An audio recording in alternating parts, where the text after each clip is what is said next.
And just to give some background on what she mentioned earlier, and I'm going to look at the audience on this one. As a man, you want to make sure you take care of your family. Yeah. So that was the top priority for me. Yeah. And I think that's what created the anxiety. It was extremely difficult to make the decision because I'm thinking, at least when she made her decision to transition out, which we're in agreement on, at least I was the one that had to study bi-weekly paycheck that I know I was going to get. I had the good job. Great benefits. Great benefits.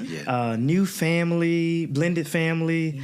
And I'm thinking, this is the worst time possible if it was on my time frame to do it. But I was also looking at purpose, right? And this opportunity, working with these NFL clients, gave me the ability to walk truly in my purpose without the handcuffs that sometimes we have in corporate America.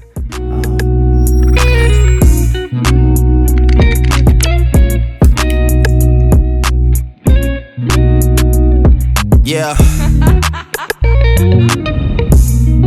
Welcome back, you guys, to Kee and Will's Real Talk podcast.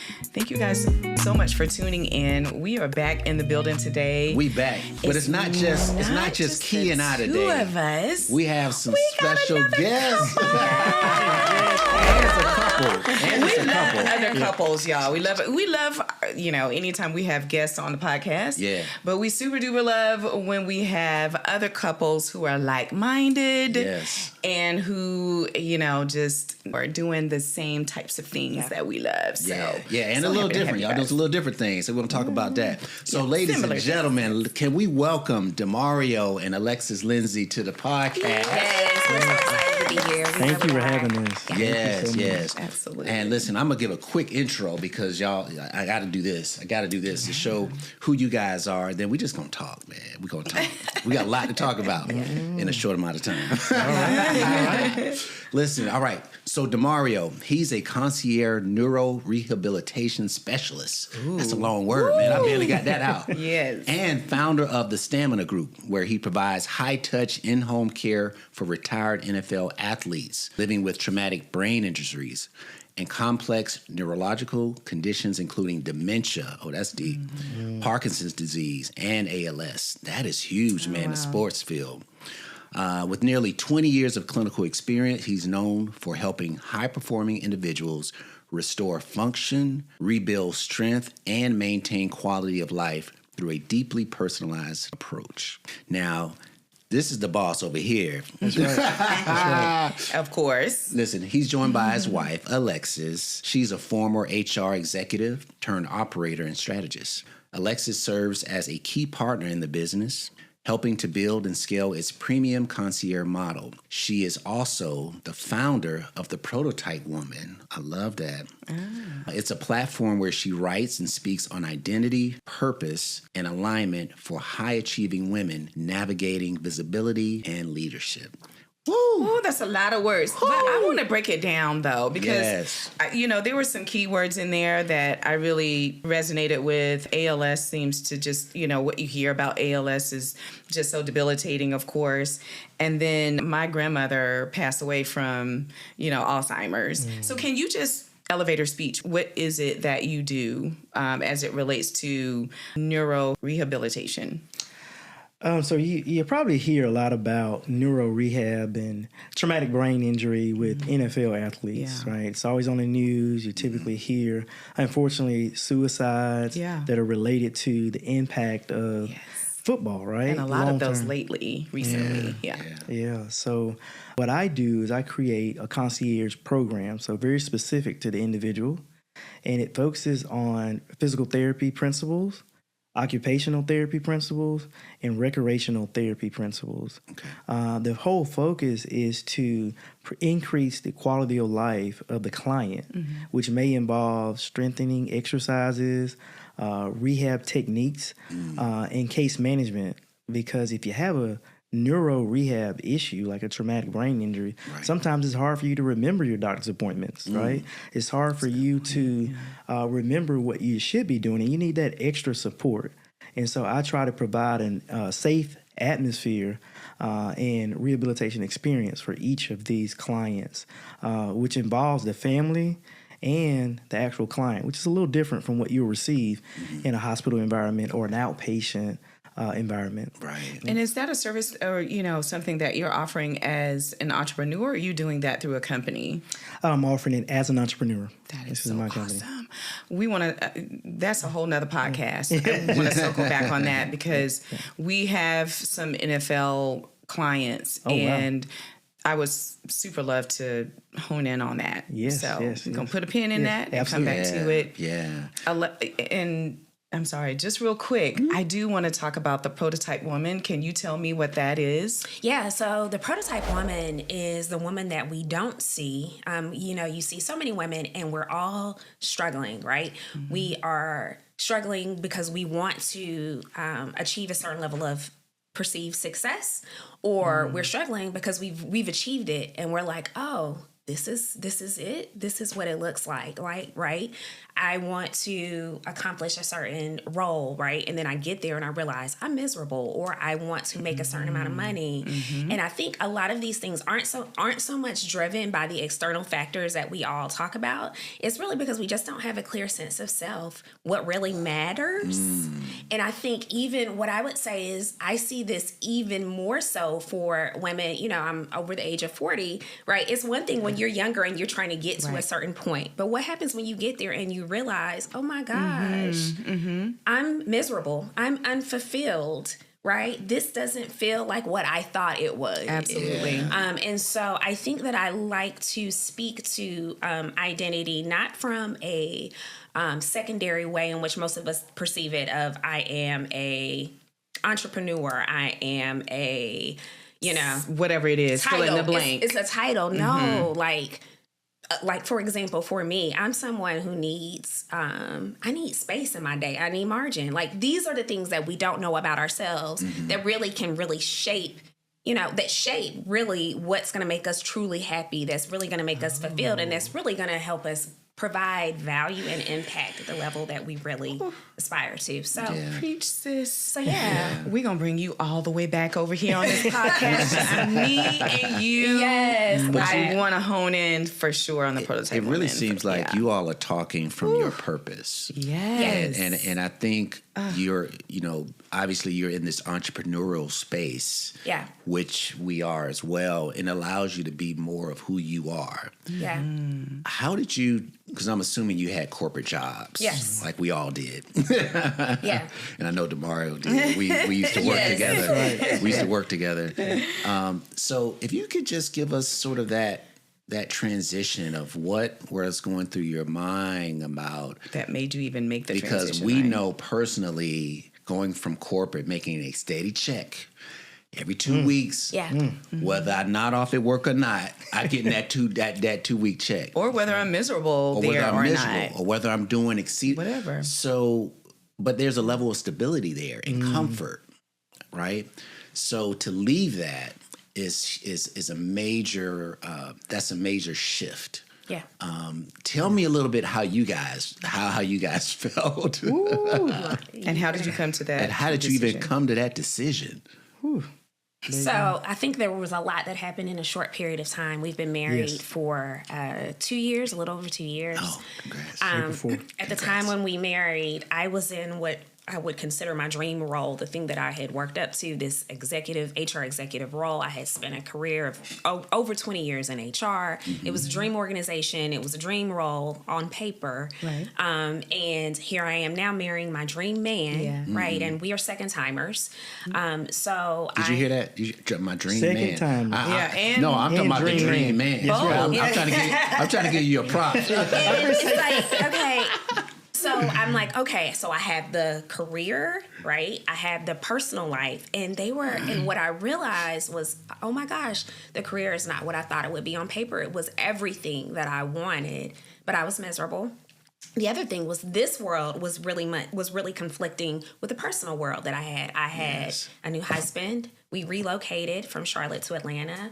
I had 2 children. He had a daughter. So now I have instead of 2 children, I have 3. Yeah. And we are blended, but kind of not in that way. Yeah. So it was a lot going on, and I was still surprised that I left in the way that I did. But basically, it was to the point that it was stressing me out. It was conflicting with home. It was, more work than it was supposed to be, and I had to make a decision. Yes. And I think that I had already in some way started along this path and had this development journey, this awakening journey of beginning to make decisions for me versus what was expected of me or what I thought everyone else would expect or think. Now, when I left corporate America, we had not a set plan, but we thought that I was going to be the one that was going to go out into full-time entrepreneurship first. That was the plan. Like both of us. It is so amazing how aligned your story is to ours. So aligned. It is so, but yes, keep going. For sure. So I mean, just to even give you, because I want to just be candid, like with listeners of real talk. Yeah. It's not like I just was like, okay, it's gonna fall from the sky. I was getting after it. Like, we had talked about doing getting some Amazon trucks, on the road, and I had already set all of this up, right? So it wasn't like we were exploring different things, and I had the idea that it was going to take some time. I wasn't going to leave my job this day and then next month kind of be fully into something. Like, we expected there to be a transition.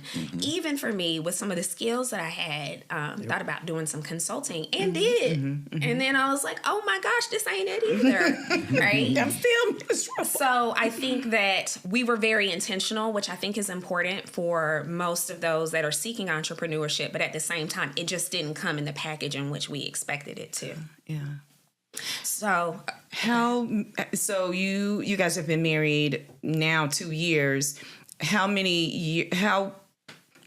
What was the time frame after marriage that you made the decision? Because I think that really matters, right? Yeah. Yep. Because you feel like oftentimes I don't want to make a generality, but you feel like the longer we've been in this, the easier it is to make the decision because we're more quote unquote stable. Ooh, that's a good point. So we got married in April of 2024. I left at the end of October of 2024. And then I would say 2025 is when, what'd you say, April or May of 2025? In May. And it's all of it kind of happened at the same time. I think I had a client around April and May of 2025, and I was excited thinking I was going to do this consulting work that didn't work out. Right. In the meantime, he was not advertising, was not seeking, was not looking, got referred to a client from a doctor he worked with. And even then, though, I would say that came like as a seed. It didn't come as something like he thought it was going to be this big business. It was just something he had done, Kinda work on the side. Yes. And that's exactly how it came. And so I talk about this because this is a principle, especially for us, we're believers. A biblical principle is oftentimes when God is sending something, it comes in seed form, not fruit. And so he started working with this client who happened to be a retired NFL player, and he just did a phenomenal job, and they were impressed, referred him to other clients. And in the meantime of this, now of course I'm not working. He need to keep that job. He got money going on. I understand. That job, but things started happening at his job, right? Where it was all of these things. They were making all of these changes at his job. He had these personnel issues. He had some of the same experience I had. Okay, like it would be 6 a.m. He's getting calls. It would be Sunday. It's 911. I remember we were sitting in church. More than once, we'd be sitting in church on a Sunday. He's getting calls. So it was like all of these things were happening and they were affecting him. And so again, here's another choice where he made a decision for him, and I encouraged him in that to take some leave. You had a therapist at the time. Yep. He took some leave, and in the midst of the leave, those referrals turned into a scalable business model. So it was like so it's kind of like we sought after things, but at the same time, that's actually not how it came. It kind of just kind of came out of nowhere, but he was able to see it. But I think that amazing story. It is amazing, and because it correlates it's so similar to what Kee and I went through. Almost identical. My question is, the choice to jump, if you will, extremely hard. Oh. So I know you went through that, and it's like, well, now he's going through it. That decision that we're both going to do this thing, how hard was that, or was it hard at all for you? And I just want to clear or better understand the time frame between when you went full-time entrepreneur. We're going to keep it a positive. Okay. Not when I left my job. Right. Yeah. And when you was how many months? It wasn't even a year. Yeah, it was gonna say it didn't sound. No, it wasn't even a year. Yeah, right. And so now you're removing. We've got steady coming in, so we can eliminate that stress of are we going to make the money? Will the money? You made the decision that it is important enough. We are faithful enough that we know for sure this is not what God has for us. Yeah, not what we're doing awesome. Right now. Absolutely. And just to give some background on what she mentioned earlier, and I'm going to look at the audience on this one. As a man, you want to make sure you take care of your family. Yeah. So that was the top priority for me. Yeah. And I think that's what created the anxiety. It was extremely difficult to make the decision because I'm thinking, at least when she made her decision to transition out, which we're in agreement on, at least I was the one that had the steady bi-weekly paycheck that I know I was going to get. I had the good job. Great benefits. Great benefits. Yeah. New family, blended family. Yeah. And I'm thinking, this is the worst time possible if it was on my time frame to do it. But I was also looking at purpose, right? And this opportunity, working with these NFL clients, gave me the ability to walk truly in my purpose without the handcuffs that sometimes we have in corporate America. The background with my experience at the time, I was an administrator or operations manager for a pretty decent sized practice in the Atlanta area. And the physicians that work within my clinic, they provided healthcare services for just about all of the major professional teams in Atlanta. Yeah. So those phone calls on Sundays, those Saturday calls, it was all centered around the nature of sports, professional sports. And so the clinical background in me, I'm a clinical exercise physiologist by training. I spent 12 years in cardiac rehab, working with people who had heart issues as well as brain issues, neurological issues. So I think I was uniquely prepared from a clinical standpoint and from an administration standpoint to operate a business model, or at least to step out on faith with a business model like this. So I just wanted to throw that in so you kind of understand the background of what she was saying when I'm getting a call on a Sunday, right? And we're in church. And I think that's what we don't realize because, again, similar stories. But I think the reason Kee and I are so successful in the real estate, these are transferable skills. Yep. Yeah. We were very good at what we did when we were in the healthcare field. We managed people. We mentored. You're solution oriented. Solution oriented. You don't need very much guidance for making decisions. Yeah. You figure it out. Yeah. Even when it's difficult and hard. So those skills just translated into what we do, and from a real estate perspective and our clients. So I think what you're saying is the same thing. The skills you had just was transferable to your own business, right? And I think that's the blessing that came from that. Again, our stories seem so the same because I remember, when I was in corporate, my department was 24/7. So I would get those calls in the middle of the night. I remember being in my closet, crouched down on the phone at 2 a.m., trying not to wake him up, trying to help resolve an issue. Even though I had staff who were on call, but I'm there trying to facilitate and be solution right? And give. What I realized is that I had given so much of myself. I was depleted, but not being fulfilled and not even being appreciated. And so that was, for me, the decision maker that, and I prayed about it and said, God, if let me know when it's time for me to do something different. Were you guys feeling that? Or I'm just wondering, what was it that said, no more. How did you get to that point? Woo. Go ahead. So I think that kind of along the way, I think there are some markers in my story, and we don't have enough time, of like things that just got you there. Like the marker of I was married 11 years, right? And being able to leave a marriage. And at the time, I'm originally from Atlanta. I was living in Maryland. So I'm like all by myself, out of state, raising 2 kids on my own, right? There was another point where the Lord did tell me to make a huge shift in the middle of 2020. I moved. I did a sabbatical in Fort Lauderdale. So basically quit my good job and moved and did not have everything lined up. And the Lord lined everything. And everything worked out. And that pivoted me into the nonprofit space. Okay. Which was amazing. Gave me an amazing opportunity and insight into some other areas of interest.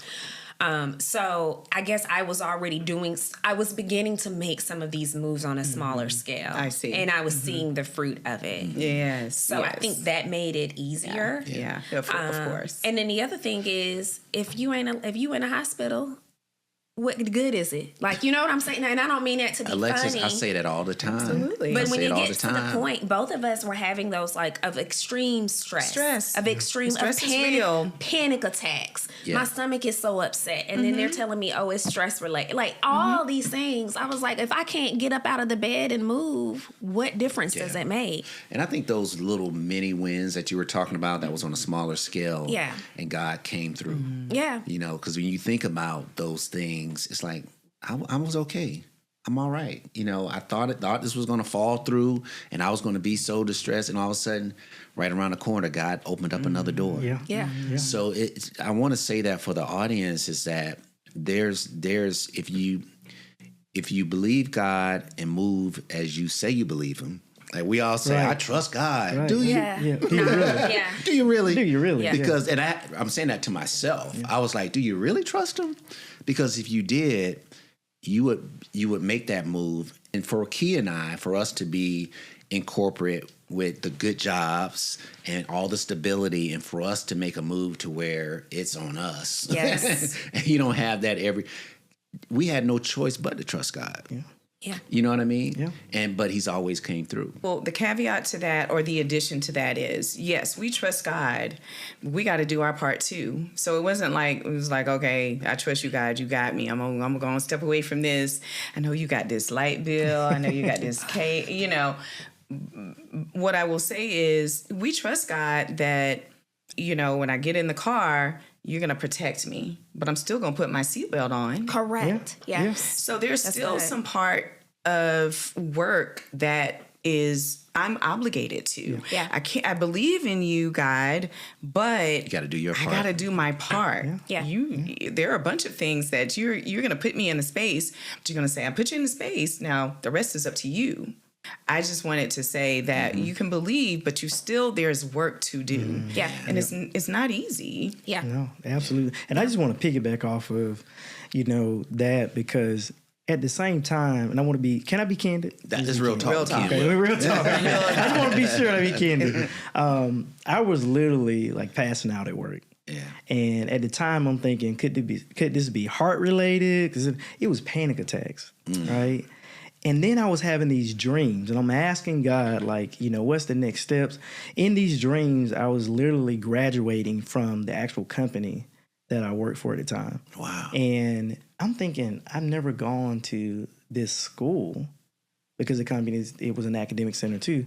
Why am I having these dreams? And I'm asking God, what is this? And I finally got an answer. And the Lord said, because you have learned everything that you needed to learn in this particular role. Yeah. Now, back to what Kee said, you got to do something practically. So my next question was like, God, you got to show me the timing, because it may not be right now. I have a family. Alexis had just left her job, just got married. Right. This is either going to be a foolish decision or the best decision. Are you ready to gamble and see what that was? And I remember talking to my uncle, who's also like a father figure, spiritual mentor, and he said, it's not faith if you know how it's going to end. And Wow. I was willing to take a chance, right, and say, hey, I know God is saying this to me. I just don't know the timing and how it's going to actually open up. And I want to be very, very candid too in reference to this because I don't think we talk about it a lot. Yeah. But I have a high functioning anxiety. So I've always had a therapist, I would say, for the last 15 years. And at this time, it was time to get a new therapist, a male African-American That's right. therapist. Yeah. And I remember talking to him during the times of having the panic attacks. And he was like, look, man, you need to take a leave of absence. Yeah. And I talked about the entrepreneurial goals because that was always a goal. I just didn't know the timing, right? Yes. And I wanted to make sure my family was okay practically before I stepped into this role. And he said, look, man, you're on leave. Why don't you just try on the idea that you have as if you were trying on a new outfit?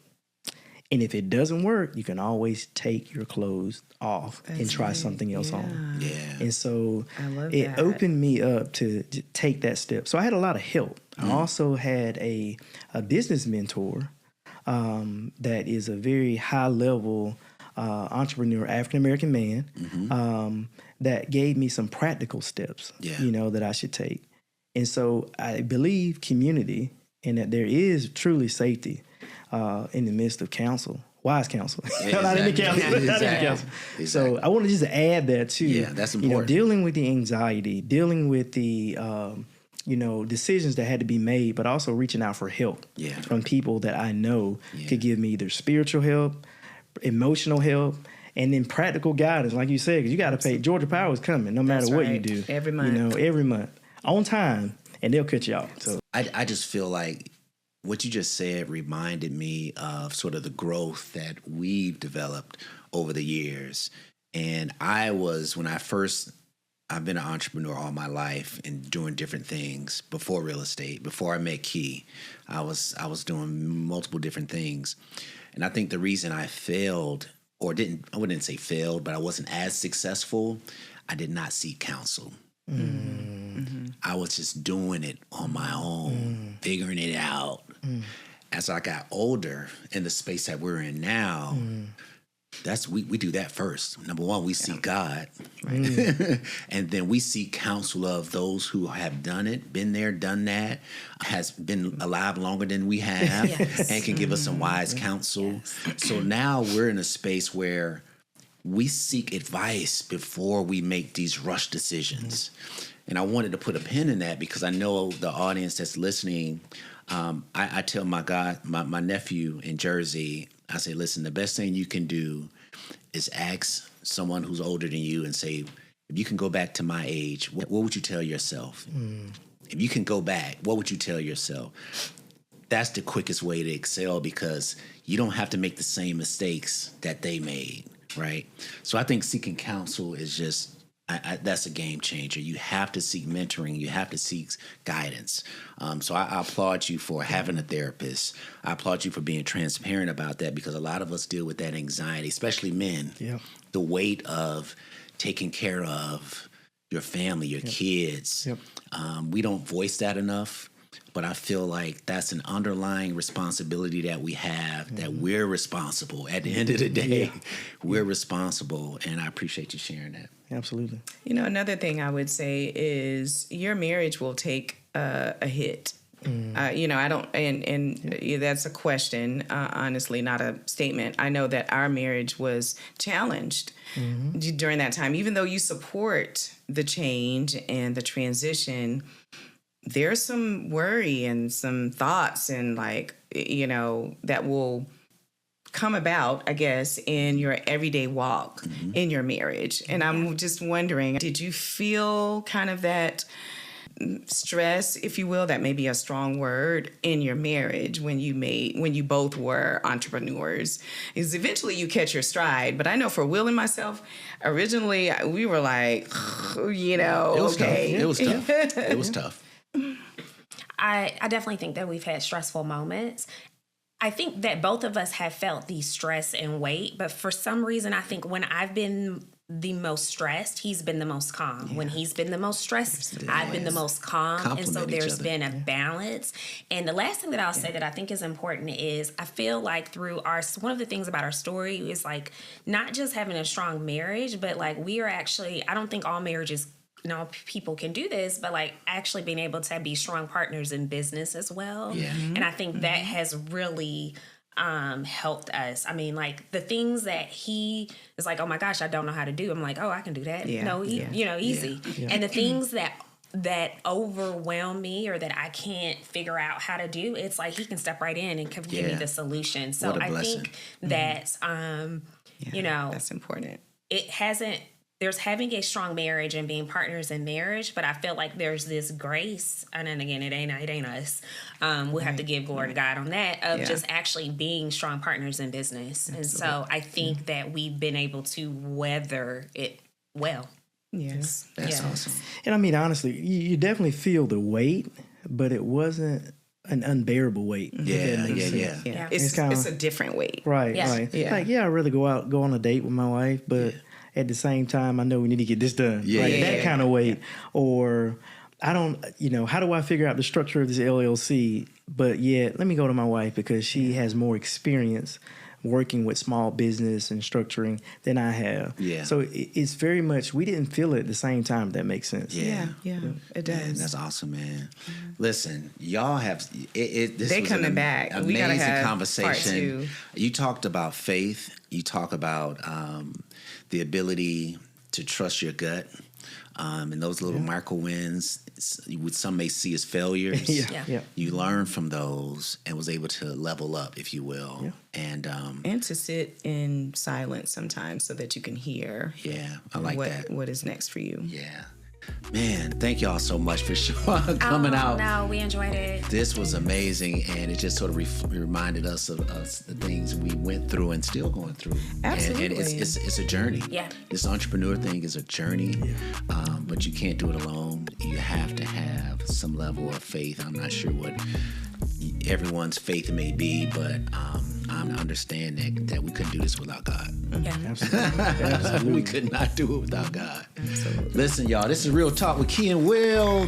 Yeah, you guys will be coming back because you guys have so much knowledge about so many things, and we would love to tap into that. So thank you so much for being here for the first time. Yeah. Well, thank you for having us, number one. Yeah.